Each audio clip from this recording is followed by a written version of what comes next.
Nestling on the edge of the South Downs National Park, Stanmer Park is the largest of the city's public open spaces. Owned by Brighton Hove City Council, the park's unique 18th century landscape includes environmentally important woodland, chalk grassland and Grade 2 listed buildings. But in recent years, the park has suffered from a lack of investment, and this has led to the estate being added to the Heritage at Risk Register. It was clear that an ambitious project and major funding would be needed to restore the former parkland to its former glory. For the past 3 years, Brighton Hove City Council has been working with Plumpton College, the South Downs National Park and other organisations, including Historic England, to prepare a Masterplan for the park and submit an application for funding. The application was successful and the project has been awarded a £3.8 million grant from the Heritage Lottery Fund and Big Lottery Fund's Parks for People programme.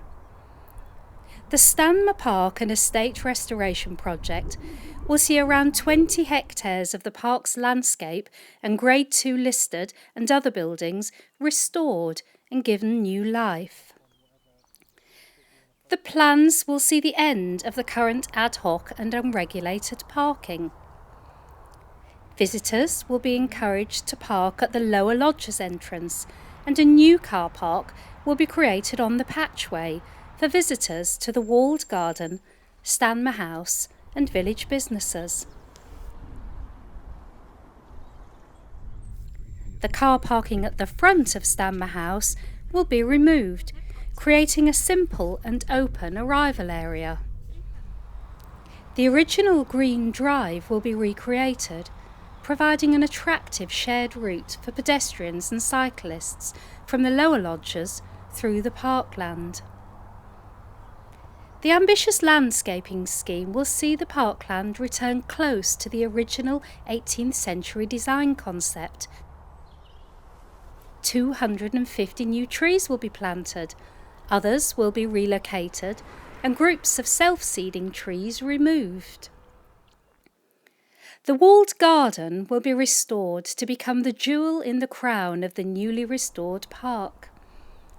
Dating from around 1727, the garden was originally used to grow food and plants for Stanmer House and currently houses the council's plant nursery.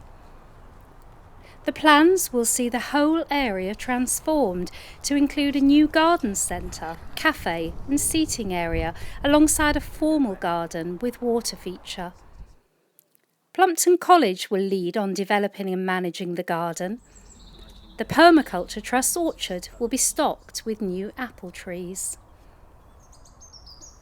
The Frankland Monument, erected in memory of MP Frederick Frankland in 1775 on the edge of the Great Wood, is currently in poor condition and hidden from view. The scheme will see this listed monument restored. The listed barn beside the walled garden will be restored and put back into use.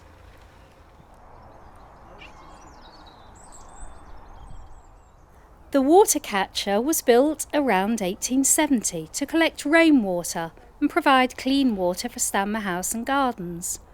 The project will fund further archaeological investigation and restoration work. A working model will be recreated to help visitors understand how the water catcher worked and explain the importance of this natural resource. We are aiming to recreate the 18th century designs for Stanmer Park so that the lovely house, Stanmer House, can once again be seen in its right and proper setting as it was in its heyday as part of a working farm. I'm particularly excited about getting the walled garden back to how it was, and so that visitors that come to see it can observe some of the Victorian gardening practices that were carried out there. And all the way through this we have taken note of what people have said to us, what they would like to see in the newly restored parkland, And so those ideas are going to be incorporated in what we're doing, and we will continue to keep in touch with them as the project goes forward. Work is already underway to develop the plans. Work on the ground is due to start early in 2018 and should be completed the following year.